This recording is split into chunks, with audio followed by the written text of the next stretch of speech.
Saber escribir. Un artículo de Luis Breña escrito para la revista Lenguas de Fuego el lunes 16 de marzo de 2020. Este artículo viene precedido, a modo de epígrafe, por un poema de Miguel Ángel Bayona titulado Cuídate de los que saben escribir, y dice así: Cuídate de los que saben escribir, pues tienen el poder de enamorarte sin siquiera tocarte. Cuídate de los que saben escribir, pues tienen el poder de desearte con tan solo pensarte. Cuídate de los que saben escribir, pues tienen el poder de amarte sin siquiera tocarte. Cuídate de los que saben escribir, pues tienen el poder de lograr de ella que extasiada de versos me diga que así me desea soñándome, que así me piensa amándome. Y los dos sin siquiera tocarse. Saber escribir. Beethoven, como buena fe nos da casi todo su catálogo, que es a quien respecto corresponde la palabra, es para mí, sin el ánimo de desmerecer a nadie, una de las personas que más y mejor ha sabido encumbrarse como artista y hacer del arte, además de su mejor aliado, su mejor y más idónea plataforma de expresión personal, consiguiendo, como he leído en alguna parte, erigirse en el compositor que mejor ha sabido hablarle al alma humana. Viene al caso porque, sorprendentemente, en tanto que hasta entonces le debemos sobradas e incuestionables maravillas, y ello comprende al respecto de lo que voy a decir toda una lección de pasmosa humildad, no fue hasta bien entrado en edad, méritos, experiencia, reconocimientos y de lo más críticos juicios propios y haber compuesto la sonata Hammerklavier, cuando se atrevió a declarar algo que, si no viniere de quien procede, podría sonar a pedante soberbia o vano alarde, pero que, habida cuenta del universal e indiscutible consenso aplomado y cifrado al respecto, no podemos considerar sino como una íntima y sincera convicción. Ya sé componer. De seguro que dicha certidumbre vino no sólo del arduo trabajo que dicha pieza le llegó a acarrear con los consiguientes obstáculos que hubo de saber vencer a fin de lograr rescatarla, sino también del propio resultado. Es decir, amén de oírse así y evaluarse, de escuchar la propia pronunciación de su pieza como nadie mejor que él sabía hacerlo, con imparcial honestidad y sabios criterios. Pero, con cuanto hasta entonces ya se traía consigo arrastrado el genial compositor, cabe preguntarse por qué no acaeció antes, como a nuestro juicio podría haber resultado sin demasiado riesgo de yerro. ¿Por qué tuvo que ser esa sonata la que se lo confirmase? ¿Sólo por su intrincada dificultad de ejecución? Creo que no. ¿Acaso decidió enfrentarse a la resolución del tan complejo galimatías para probarse? Nunca lo sabremos. Lo cierto es que tal pieza le sirvió de certificación al constatarle que ya sabía que sabía componer. Es como si al declarar ya sé componer testificase que nada de cuanto musicalmente pudiera o pudiese proponerse se le podría poner por delante, abatirle o descalificarle. Como se hace ver en la preliminar reseña, además de literato soy maestro panadero, de lo que cabe desprenderse, y no es al igual que en el caso de Beethoven por echarme flores o vanagloriarme, sino por mera convicción harto testada, que sé hacer el delicadísimo pan a un destacadísimo nivel de excelencia, que es algo de lo que, en contra de lo que pudiera parecer, muy pocos pueden jactarse. Y como en el caso del compositor alemán, me remito no ya al título de este artículo, que es saber escribir, sino a la consensuada calidad que abanderaba mis elaboraciones, la que, hecha materia, hablaba por mí a la vista y paladares de mi clientela, redundando en mi prestigio.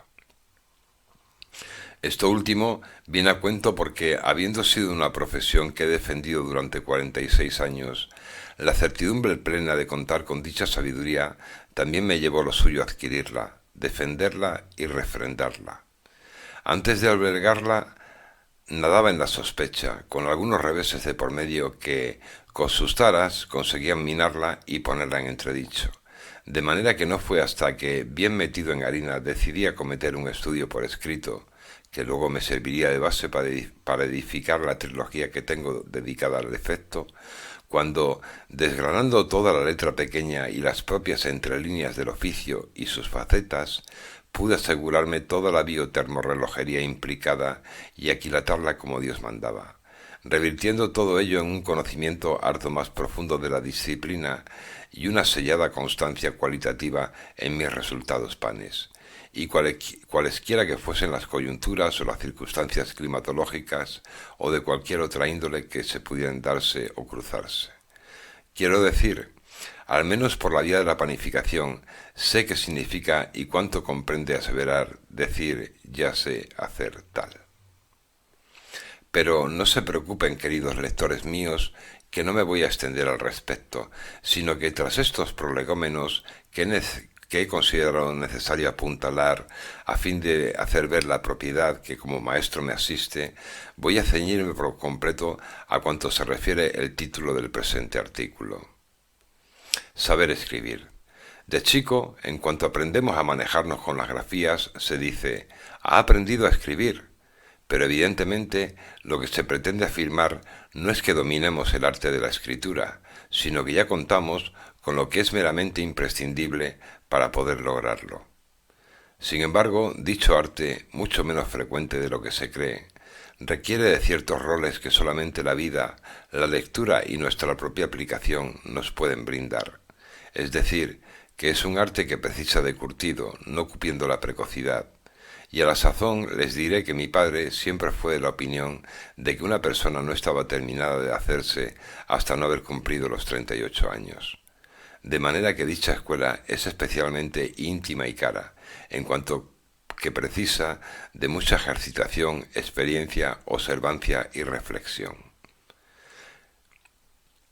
Dicho esto, y obviando la pasmosa pobreza de la definición de la palabra arte que nos brinda el diccionario de la Real Academia de la Lengua Española, que no se excede de considerarlo miserablemente no más que una mera habilidad y una manifestación de la actividad humana, y no como yo grosso modo lo comprendo y hasta vivo y profeso, el más idóneo vehículo para dialogar con las divinidades, y considerando la literatura, así escrita con mayúsculas, como el gran apogeo del arte de la escritura, quiero destacar especialmente como gran propiedad de la misma la capacidad de hacer magia con el lenguaje, de crear, sí, palabras mágicas.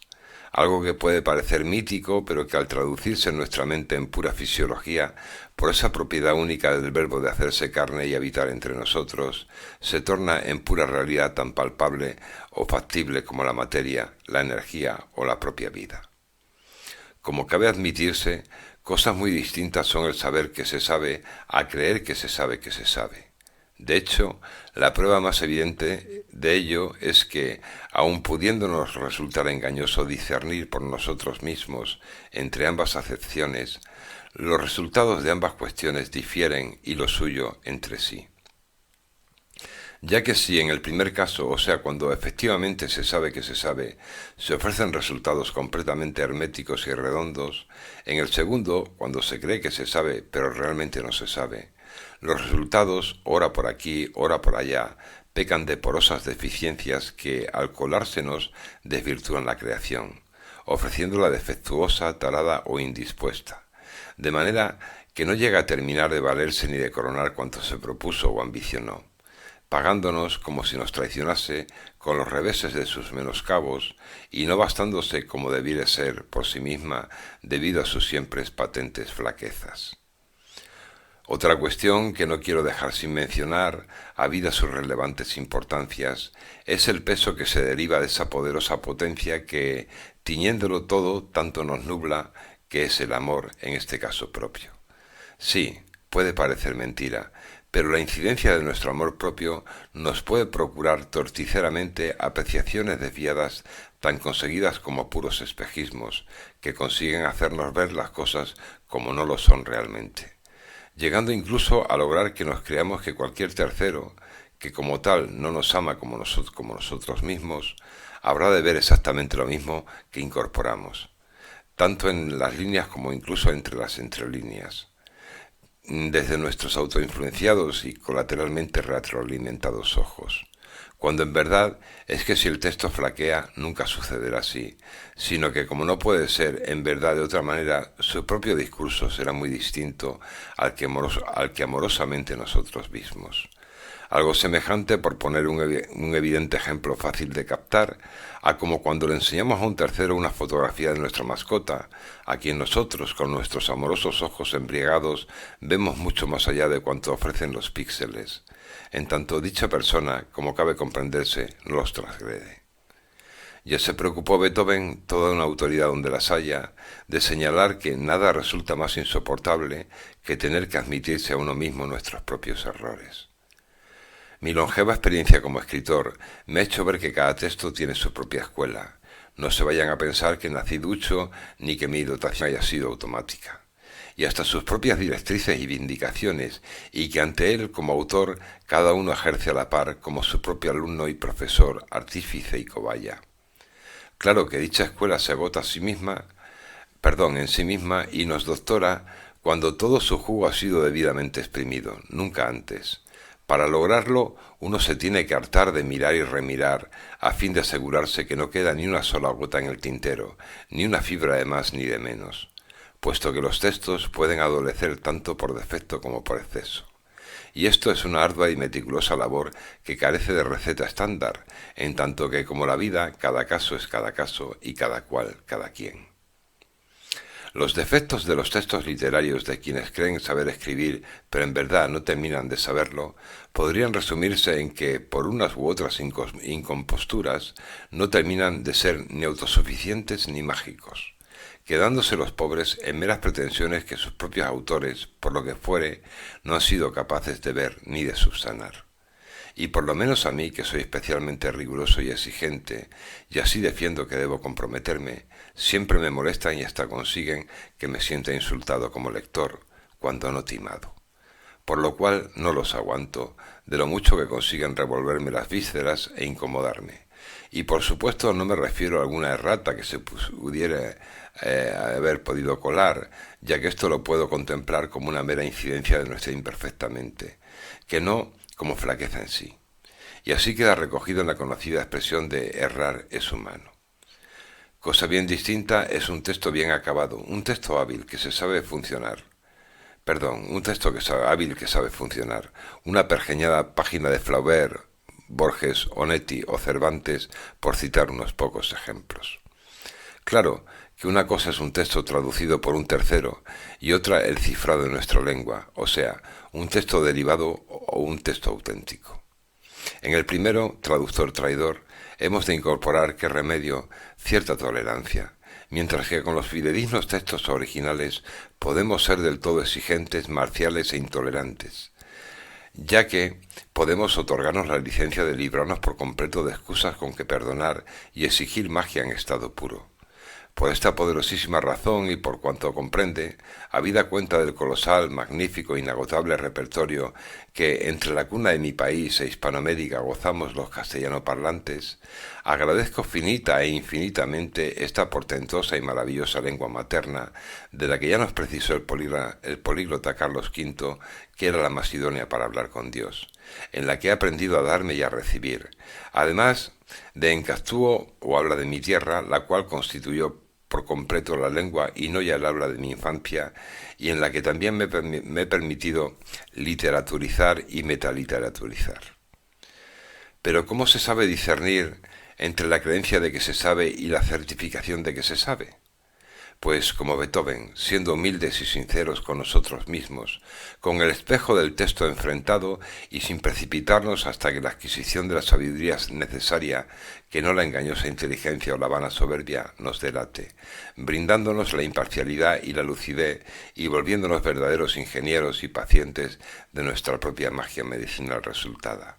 Solamente entonces, es decir, cuando hemos adquirido sabios criterios y podemos decir que estamos suficientemente capacitados para juzgar indiscriminadamente el lenguaje literario.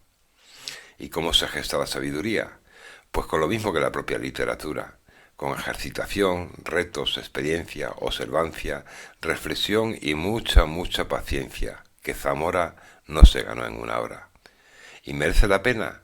Cómo no, si la sabiduría es la potencia más preciosa y versátil que nos ha sido dado alcanzar.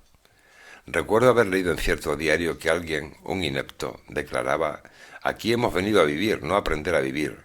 Oh, qué malversador error más descomunal. ¿Cómo vamos a vivir sin saber vivir? Si cada instante es en sí pedagogía si se lo sabe observar. Si, como se dice, solo se vive una vez. Allá se lo vaya Marta con sus pollos, que, por mi parte, he de aplicarme cuanto pueda y tal y como ahora mismo lo estoy haciendo, cubierto por entero de dicha y fulgor. Me afanaré por ordeñar cuanto pueda el tiempo con la mejor de las herramientas que ya sé y más que de sobra que personalmente puedo hallar y domesticar: la literatura.